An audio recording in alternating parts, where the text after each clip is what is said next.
कुंज बंसल साहब, आपका बहुत बहुत स्वागत है। सुप्रभात।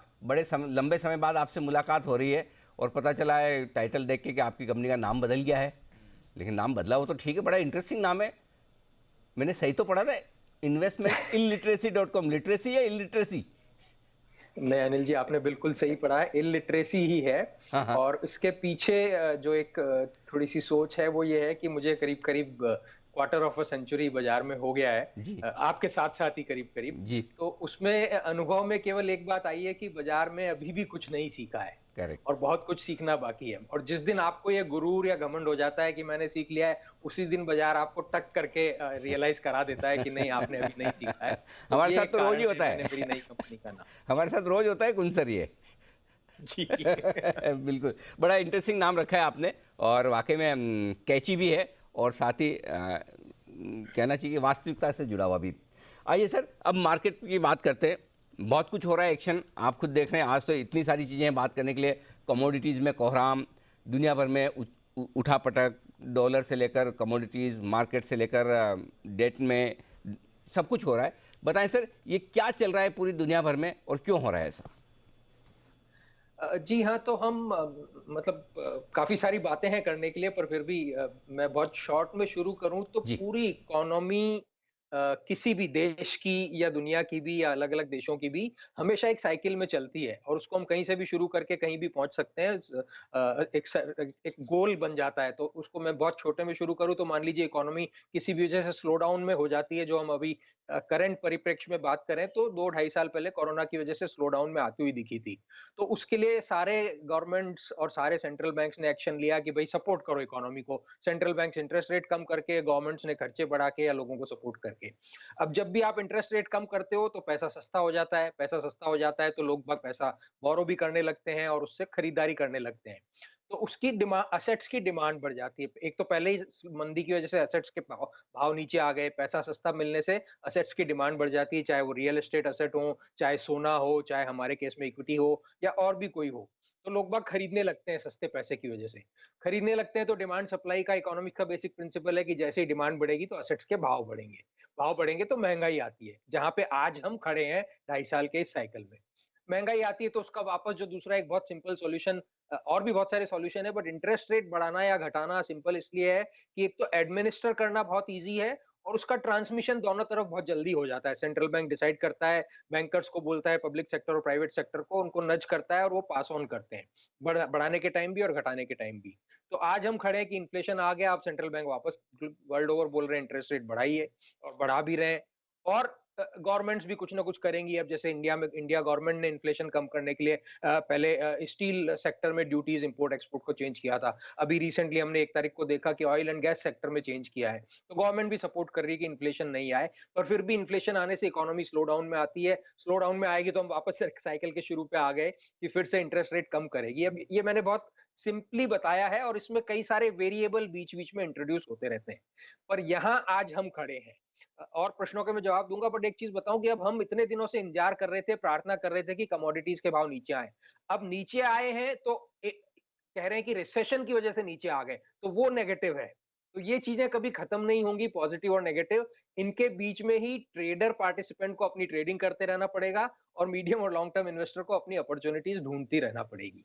परफेक्ट है, बिल्कुल सही कह रहे हैं कि ये तो ज़िंदगी भर कुछ न कुछ ऐसा चलता ही रहेगा। अब ऐसे में व्यू भी दोनों तरफ के हैं।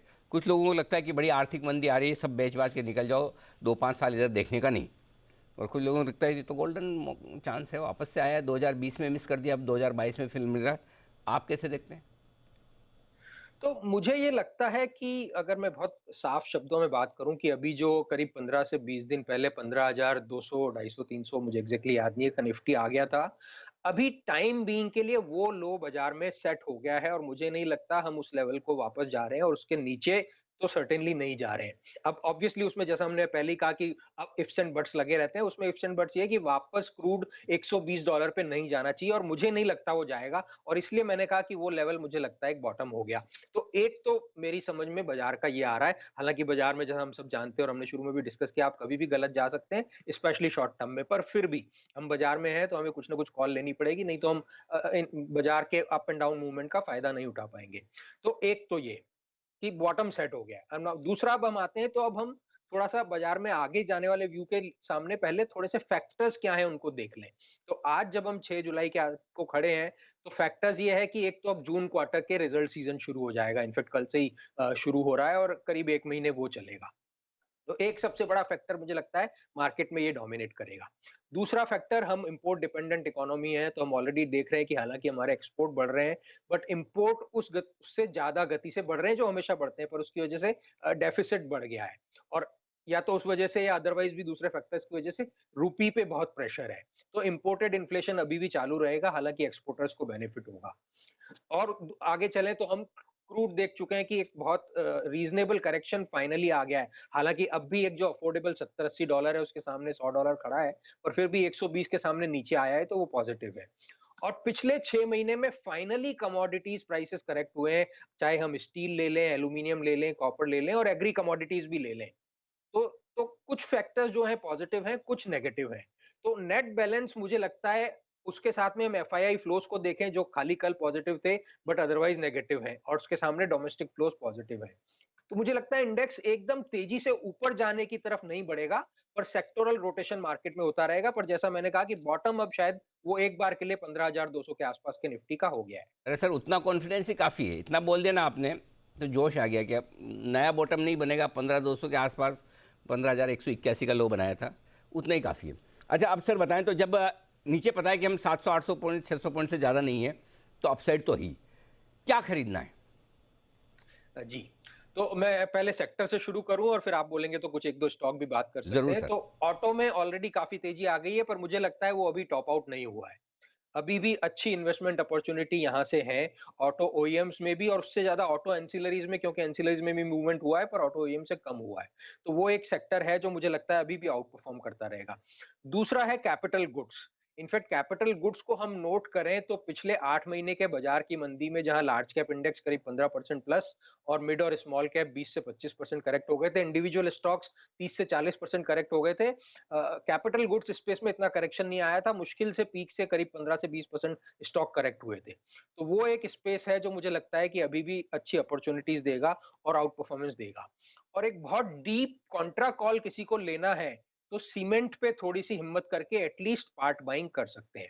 ये पॉजिटिव साइड के सेक्टर हो गए। नेगेटिव साइड के सेक्टर भी मैं बोल दूं, मुझे लगता है मेटल्स में जो प्रेशर आया है वो अभी भी चालू रहेगा। ऑयल एंड गैस में जो प्रेशर आया है वो अभी भी चालू रहेगा। तो वो सेक्टर्स थोड़े से अवॉइडेबल है। एक सेक्टर मैंने छोड़ दिया टेलीकॉम, हालांकि उसमें बहुत ज्यादा प्योर प्ले लिस्टेड अपॉर्चुनिटी नहीं है, पर जितनी भी है वो अभी भी पॉजिटिव रहेगा।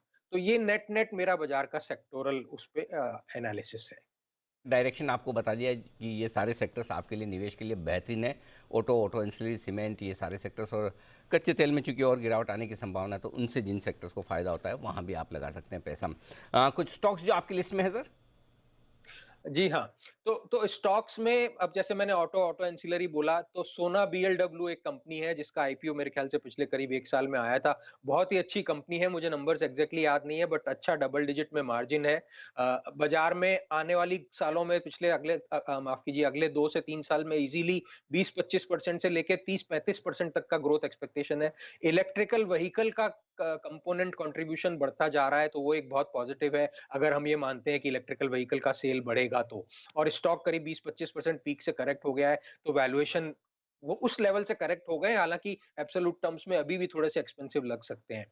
तो वो एक स्टॉक है जो मुझे अच्छा लग रहा है। एक जो मिक्स सेक्टर जो करंट जनरेशन के हिसाब से अगर मैं चलूं, तो मैप माई इंडिया, सीई इंफो सिस्टम का एक आईपीओ आया था थोड़े टाइम पहले। उस कंपनी के भी नंबर्स बहुत अच्छे, अब तक के जो मार्च क्वार्टर के नंबर आए थे अच्छे आए हैं और आने वाले समय में भी अच्छे नंबर आएंगे। अगेन स्टॉक नीचे में तो करीब 25-30% करेक्ट हो गया था, बट अभी रिसेंट पास में बढ़ गया है। तो मिड कैप में मुझे लगता है ऐसे शेयर्स हैं जो आराम से आप इन्वेस्टमेंट के हिसाब से, मीडियम टर्म के हिसाब से देख सकते हैं। हो सकता है बाजार सपोर्ट करे तो शॉर्ट टर्म में भी रिटर्न दे। तो कुछ ये बेहतरीन स्टॉक हैं जो पसंद है कुन सर को। कुन सर, बहुत बहुत धन्यवाद। लंबे समय बाद मुलाकात हुई, थोड़ा जल्दी जल्दी मिलना चाहिए। बहुत ही अच्छे व्यूज़ आपने मार्केट के बारे में, सेक्टर्स और स्टॉक्स के बारे में हमारे दर्शकों को दिए। Thank you so much sir.